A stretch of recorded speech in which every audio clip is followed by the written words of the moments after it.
Hi guys, committee కుర్రాలు movie review premieres పడ్డాయి మామ. చూసిన నేను అండ్ ఈరోజు ఆ మూవీ రిలీజు.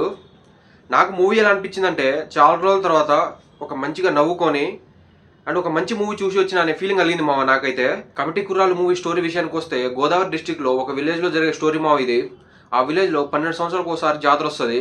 నెక్స్ట్ సారి జాతర వచ్చేలోగా ఏమేమి చేంజెస్ అయినాయి, దాని తర్వాత ఎట్లా ఫ్రెండ్షిప్ ఎట్లా అయింది అనేది రిమైనింగ్ స్టోరీ మావ. నాకైతే మాత్రం మూవీ చాలా బాగా అనిపించింది. డైరెక్టర్ గారు రాసుకునే విధానం కానీ, డీల్ చేసే విధానం కానీ బాగుంది మావ. కొన్ని సీన్స్ ఉన్నాయి మావ, ఫ్రెండ్షిప్ తో ఉండే సీన్స్. అవి చూసినప్పుడు మీకు ఏంటంటే, మీ పక్కన ఫ్రెండ్ ఉంటే బాగుంటుందిరా చూసేటప్పుడు అనే ఫీలింగ్ మీకు కలుగుతుంది మావ. అండ్ మ్యూజిక్ అయితే చాలా బాగుంది అనుదీప్. అండ్ ఫస్ట్ హాఫ్ లో మ్యూజిక్ అయితే ది బెస్ట్ ఇచ్చారు మావ. నాకైతే అసలు ఇక్కడ నాకు అనిపిస్తే పోయి ముద్దు పెట్టుకుంటా నేను, ఆ లెవెల్ అనిపించింది నాకైతే. మూవీ ఫస్ట్ హాఫ్ అయితే నెక్స్ట్ లెవెల్లో ఉంటుంది. అసలు ప్యాక్డ్ ఉంటుంది. ఒకదాని తర్వాత ఒకటే సీన్స్ వస్తూనే ఉంటాయి ఫ్రెండ్షిప్తో కానీ, ఆ చిన్నప్పుడు ఉండే సీన్స్ కానీ, నాస్టాలజీ ఫీలింగ్ కానీ మీరు కలుగుతూనే ఉంటుంది మామ. ఒకదాని తర్వాత ఒకటి వస్తూనే ఉంటుంది. అండ్ ఇంటర్వెల్ బ్యాంక్ దగ్గర ఒక ఫైట్ ఉంటుంది మామ. అది విజయ్ మాస్టర్ గారు కొరియోగ్రఫీ చేసారు ఈ ఫైట్ని. అసలు మామూలుగా లేదు. ఆ ఫైట్ చూస్తుంటే మీకు చాలా అంటే చాలా రియలిస్టిక్ అనిపిస్తుంది. ఆ లెవెల్ అనిపించింది మామ నాకైతే. ఇంటర్వెల్ తర్వాత ఇక సెకండ్ హాఫ్ కొంచెం స్లో పేస్లో వెళ్తుంటుంది.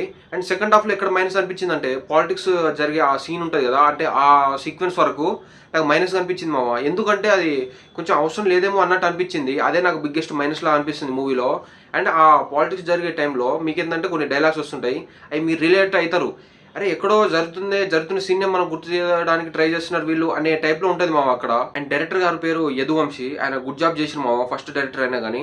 అండ్ యాక్టర్స్ పర్ఫార్మెన్సెస్ విషయానికి వస్తే చాలా మంది ఉన్నారు. దాంట్లో నాకు బాగా రిజిస్టర్ అయిన క్యారెక్టర్ మాత్రం ఆత్రం అనే క్యారెక్టర్ నాకు బాగా నచ్చింది మామ, ఆయన క్యారెక్టర్. అండ్ రిమైనింగ్ వాళ్ళ కొత్తలు కదా, పేరంతా గుర్తులేదు.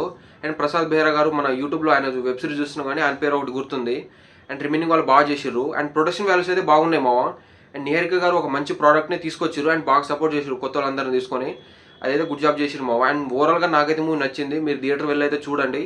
అండ్ చూసి మీరు ఇప్పుడే టికెట్ బుక్ చేసుకొని వెళ్ళి చూడండి మావ. నాకైతే బాగా నచ్చింది మూవీ. అండ్ మీరు ఏంటంటే మీ ఫ్రెండ్స్తో వెళ్ళండి. నేను ఒక్కడే వెళ్ళినా కదా, ఎప్పటికి వెళ్ళినా నేను ఒక్కడే వెళ్తాను అనమాట. మీరు మీ ఫ్రెండ్స్తో వెళ్ళండి, ఒక మంచి ఎక్స్పీరియన్స్ ఫీల్ అవుతారు. అండ్ సినిమా బాగుంది కాబట్టి బాగుందని చెప్పినాం. అండ్ నాకు నచ్చింది కాబట్టి నచ్చిందని చెప్తున్నాం. అండ్ ఇది నా రివ్యూ. మీకు అనిపించింది కింద కామెంట్ చేయండి. మీరు చూసుంటే మీకు ఎలా అనిపించింది మూవీ కూడా, అది కూడా కింద కామెంట్ చేయండి.